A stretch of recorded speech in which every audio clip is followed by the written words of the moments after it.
করে পড়বো, কেমন করে কবুল হবে? ও প্রিয় মুসলমান, আপনি ওযু করে নিয়েছেন, আপনি নামাজে দাঁড়িয়েছেন, এবার নামাজটা যখন আপনি আদায় করবেন, নামাজ আল্লাহর হুকুম, আল্লাহ পাক বলেছেন আকিমুস সালাত, তোমরা নামাজ কায়েম করো। এখন নামাজ আপনি কেমন করে পড়বেন?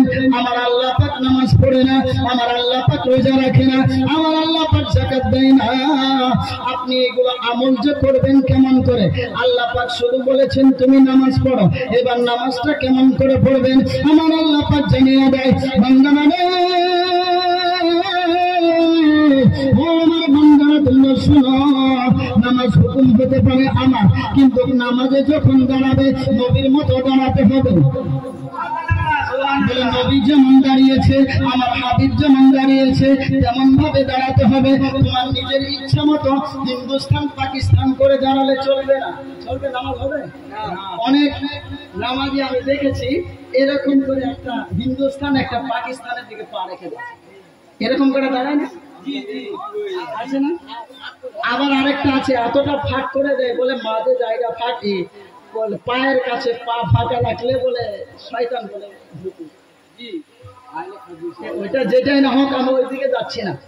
তো হিন্দুস্তান পাকিস্তান করে দাঁড়ালে নামাজ হবে না, কারণ ইমামে হুসাইন কারবালার জমিনে উনি নামাজ শেষ ওয়াক্তে তিনি নামাজ আদায় করে দেখিয়ে গেছেন, হে আমার নামাজের উম্মতরা, তোমরা তবু নামাজ ছেড়ে দিও না।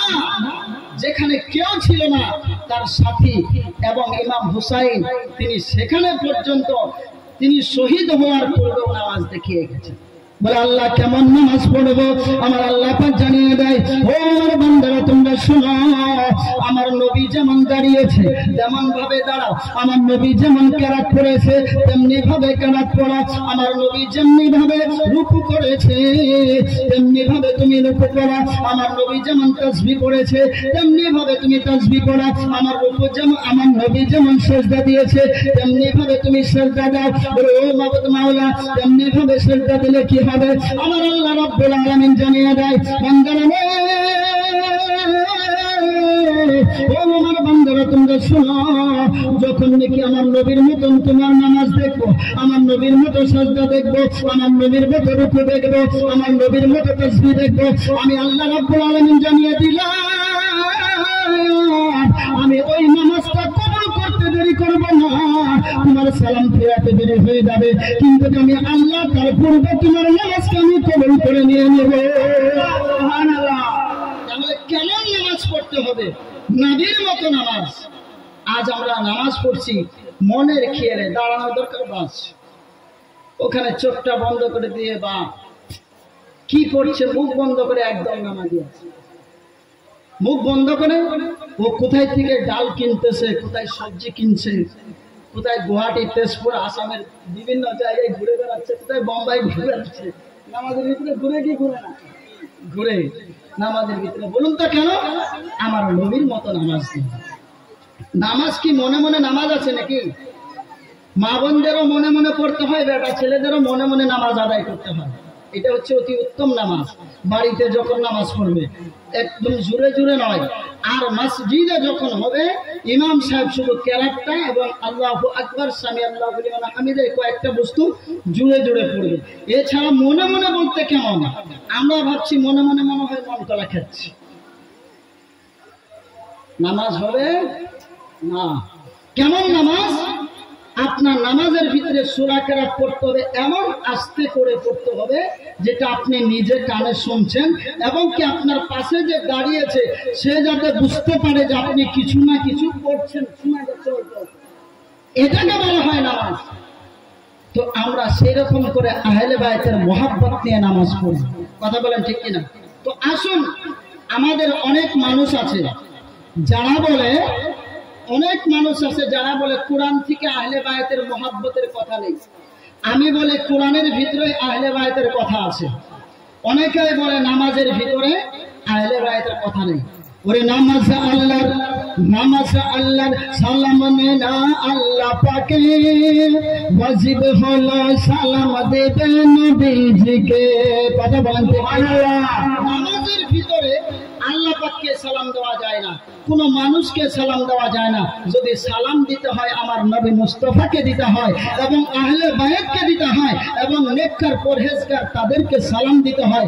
যে নামাজের ভিতরে তুমি তাদেরকে সালাম না দিলে তোমার নামাজ আদায় হবে না, আর বাইরে বের হয়ে বলছো আমি আহলে বায়াতদেরকে মানি না। এটা কি মুনাফিকের আলামত কিনা? তো বাবারা, এর জন্য নামাজের মতো নামাজ পড়তে হবে, আহলে বায়াতের পাক পাঞ্জাতনের মুহাব্বতে নামাজ পড়তে হবে। নামাজের ভিতরে রাসূল পাককে সালাম, আসসালামু আলাইকা আইয়ুহান নাবিয়্যু ওয়া রাহমাতুল্লাহি ওয়া বারাকাতুহু।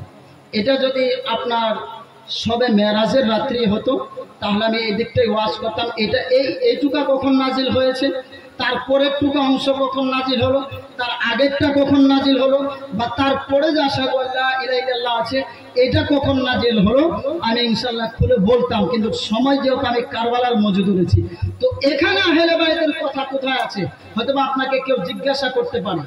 কারণ দুরুদে পাক, দুরুদ শরীফ, দুরুদে ইব্রাহিম যেটা বলা হয়, আল্লাহুম্মা সাল্লি আলা মুহাম্মাদিন ওয়া আলা আলি মুহাম্মাদিন, এটা কখনো কখনো যদি আপনি নামাজের ভিতরে না পড়েন আপনার নামাজ আদায় হয়ে যাবে।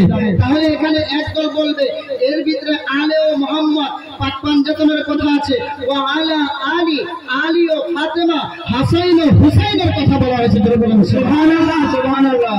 তো এখানে যদি আমি দুরুদে পাক কিছু কিছু নামাজের মসলা আছে সেটা কিছু ক্ষেত্র বোঝে। যদি আপনি দুরূদ শরীফ দোয়ায়ে মাসুরা না পড়েন আপনার নামাজ আদায় হয়ে যাবে। তাহলে আপনি যদি এইটুকা না পড়েন তাহলে তো নামাজ আদায় হয়ে যাবে। তাহলে কি আহলে বায়াতের শানে সালাম কি বাদ পড়ে যাবে? আল্লাহ রাব্বুল আলামিন বলে, বান্দারা শুন, আমি এমন একটা কায়দা করে ফিট করে দিয়েছি যেখানে আমি আল্লাহরও কথা আছে, নবী মুস্তাফার কথা আছে, এবং যারা নেককার পরহেজগার এবং আহলে বায়াত সবার কথা আছে। বলে কখন নামাজের ভিতরে পড়া হচ্ছে, আসসালামু আলাইনা ওয়া আলা ইবাদিল্লাহিস সালিহিন। চিল্লা বলেন সুবহানাল্লাহ, সুবহানাল্লাহ।